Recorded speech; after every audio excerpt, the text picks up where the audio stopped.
Hello everyone, இன்னைக்கு நம்ம சேனல்ல ஸ்பைசி அண்ட் டேஸ்டியான ப்ரான் பெப்பர் ஃப்ரை எப்படி பண்ணலான்னு பார்க்கலாம் வாங்க. ஃபர்ஸ்ட் நம்ம பெப்பர் ஃப்ரைக்கு தேவையான மசாலாவை ரெடி பண்ணிக்கலாம். அதுக்கு ஃபர்ஸ்ட் ஒரு பேனில் 1 டேபிள் ஸ்பூன் ஜீரகம், 1 டேபிள் ஸ்பூன் சோம்பு, 1 டேபிள் ஸ்பூன் மல்லி, 2 டேபிள் ஸ்பூன் மிளகு ஆட் பண்ணிவிட்டு நல்லா ட்ரை டோஸ்ட் பண்ணிக்கலாம். இது நல்லா ரோஸ்ட் ஆனதும் ஆற வச்சுட்டு மிக்சரில் போட்டு நல்லா பவுடர் பண்ணி வச்சுக்கோங்க. அடுத்து ஒரு பேனில் 8 டேபிள் ஸ்பூன் எண்ணெய் ஆட் பண்ணிவிட்டு அதில் நான் எடுத்து வச்சுருக்கிற 1 kg ஆஃப் ப்ரானை போட்டு ஃப்ரை பண்ணிக்கிறேன்.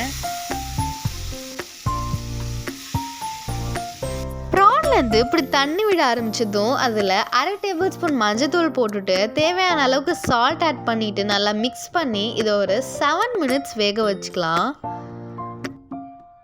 ஆஃப்டர் 7 மினிட்ஸ் இது நல்லா குக் ஆனோடனே இதை நம்ம தனியாக எடுத்து வச்சுக்கலாம். நெக்ஸ்ட்டு நம்ம ஆக்சுவல் டிஷ்ஷை பண்ணுறதுக்கு ஸ்டார்ட் பண்ணிடலாம். பேனில் 4 டேபிள் ஸ்பூன் எண்ணெய் விட்டுட்டு எண்ணெய் நல்லா காஞ்ச உடனே அதில் நம்ம கட் பண்ணி வச்சுருக்கிற 15லேருந்து 20 சின்ன வெங்காயத்தை சேர்த்துடலாம். கூடவே 10 பல் பூண்டு நறுக்கி வச்சுருக்கேன், அதையும் ஆட் பண்ணிடலாம். அப்புறம் 1 இன்ச் இஞ்சியை சீவிட்டு சேர்த்துக்கலாம்.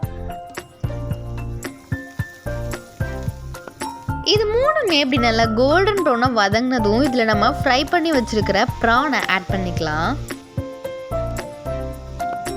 ப்ரான் அண்ட் ஆனியன் நல்லா மிக்ஸ் ஆனதும் இதில் 1/2 டேபிள் ஸ்பூன் மஞ்சத்தூள், 1 table spoon garam masala, 1 table spoon Kashmiri chilli powder, 1 table spoon உப்பு, இது எல்லாத்தையும் போட்டுட்டு கூடவே நம்ம அரைச்சி வச்சுருக்கிற மசாலையும் இது கூட ஆட் பண்ணிடலாம்.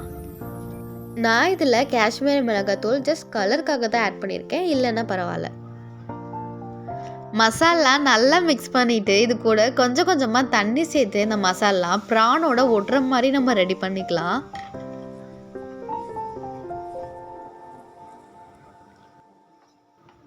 அவ்வளோதான், நம்மளோட டேஸ்டியான ப்ரான் பெப்பர் ஃப்ரை ரெடி ஆகிடுச்சு. இந்த வீடியோ பிடிச்சிருந்தா லைக் பண்ணுங்கள், வீட்டில் ட்ரை பண்ணி பார்த்துட்டு எப்படி இருந்துச்சுன்னு கமெண்ட்டில் சொல்லுங்கள். மறக்காமல் சப்ஸ்கிரைபும் பண்ணிவிடுங்க. டாட்டா.